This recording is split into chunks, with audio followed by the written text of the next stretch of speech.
Let's work together to kill some alien. Sure, I'm right behind you.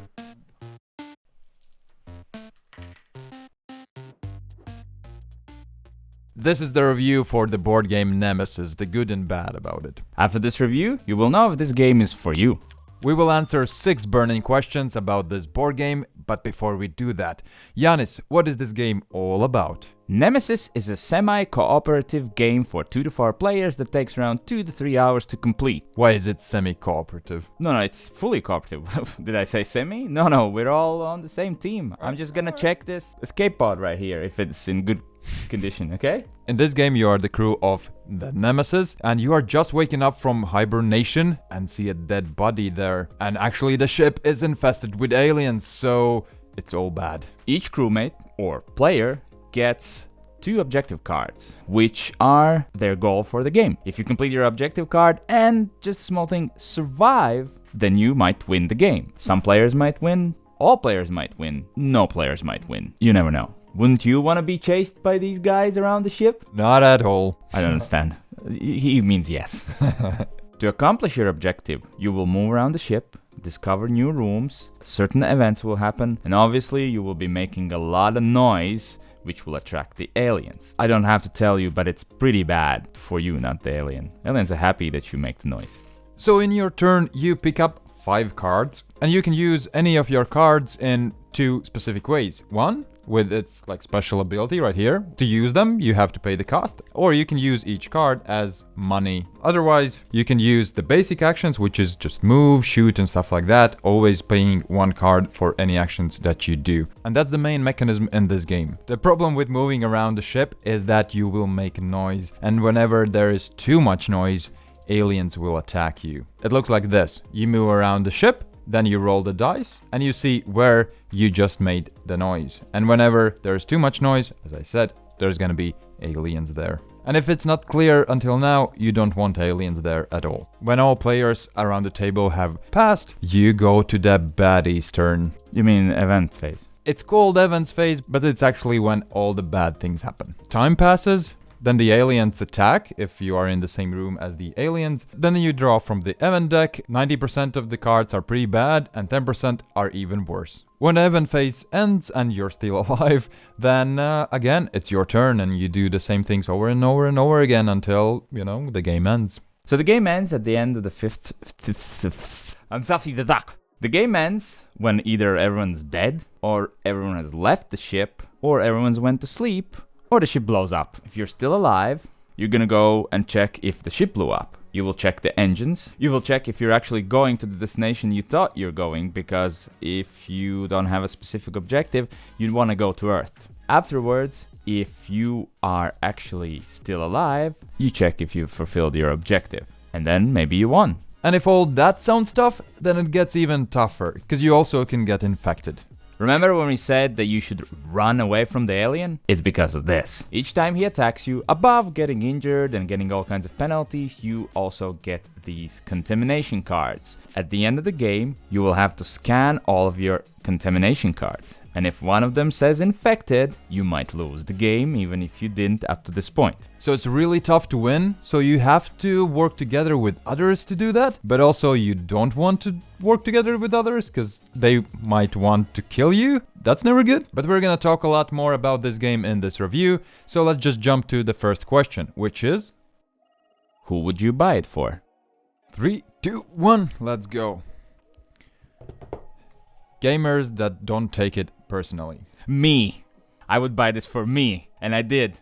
Twice, if we count the expansion. This is a heavy game. People who don't play board games or are not that into it will find it really tough, and it's also not nice at all. It's very important that you're not a person who takes something personally from a game. There actually might be people trying to sabotage your game and try to kill you. And if you're not okay with that, then this might be a tough gaming night for you. But if you're okay of enjoying this story together with others and be okay that somebody might be targeting you, then it's for you. I really enjoy the Alien franchise. That's one. I really enjoy sci-fi games. That's 2. And the older I get, the more I enjoy narrative-driven games that have quite a bit of random. I don't know why. Maybe I'm just getting dumber as I get older. Probably. Yeah, most likely. It can't get much worse. It's fine. You think? I think so. Wait. What is the best thing about this game?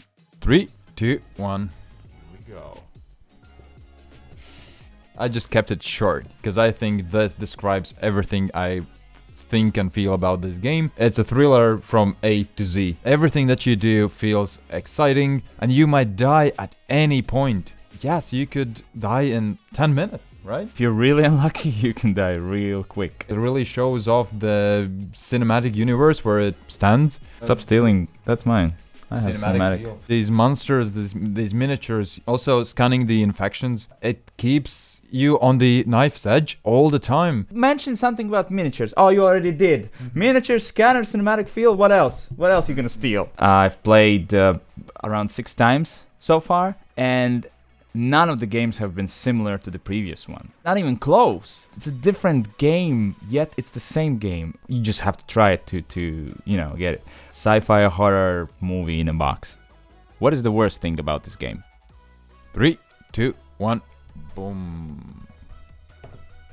The first time you're playing this, and like you mentioned before, if you're not really a gamer or not ready for this, it feels like nothing you can do to win this. You go there, you make noise, aliens might attack you. Then you draw an event that might kill you. Then aliens will attack you and break your arm. Now you can't carry another item. The room you wanted suddenly turns out is on the other end of the ship. Bad things on top of bad things on top of bad things. I can see how not everybody would enjoy that. It would just feel like, what's the point? We're gonna die anyway. And the other one is the game is not short. And like we mentioned, you could die real quick. You will just sit out the rest of the game. Going into this, you have to be prepared for this. And even if you are, you might not always like it. There might be a situation where you have to move to the next room. That's the only way to get out. But there's so much noise already there. There for sure will be aliens there. It sometimes feels bad when there's no right solution. And the other minor thing is that it looks pretty intimidating the first time you show it off to somebody. When you start explaining the rules, they might feel like, oh,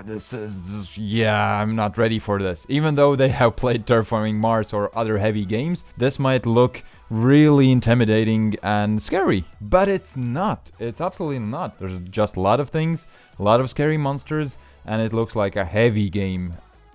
How long is the honeymoon?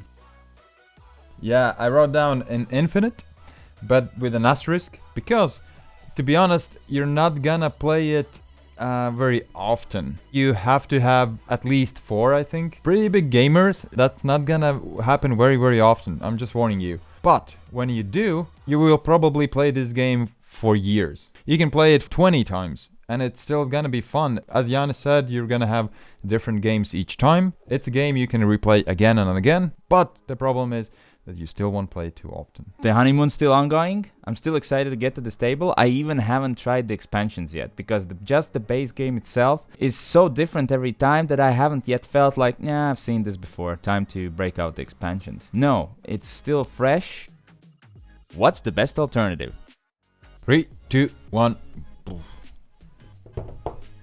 Mansions of Madness. Oh yeah, right? 2nd edition. Yeah. So actually, I thought for a really long time, what's the alternative for this? Because this feels so unique, that's really hard to find anything. Mansions of Madness is pretty close, because first of all, you will have miniatures with monsters that are attacking you. It's also a cooperative game. It's a lot more cooperative than this one. But you can go insane, and then sometimes you want to kill other people, and you will have that card with your special objective that nobody else has and nobody else knows about, and you just go there and smirk and, no, I'm fine. I'm not gonna burn the house down. No, I'm fine. But you gotta. And this feels really similar to that. It's also a huge adventure, so I thought it's close.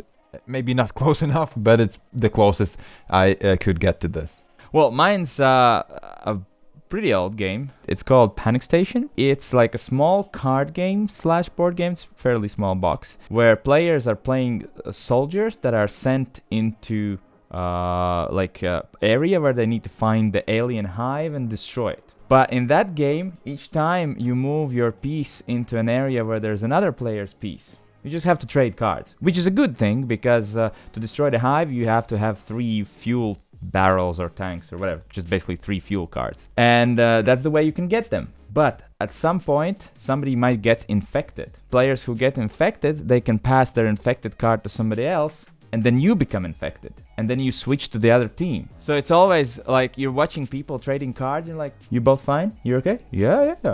He didn't give me anything. It's all fine. And it's a fairly quick, simple game, but just the feel of paranoia and not knowing, and obviously there's also aliens that messing with you, so brings back that I feel is a good alternative. Final rating. 3, 2, 1. Boom. Fantastic. Because I already have it, right? You already have it.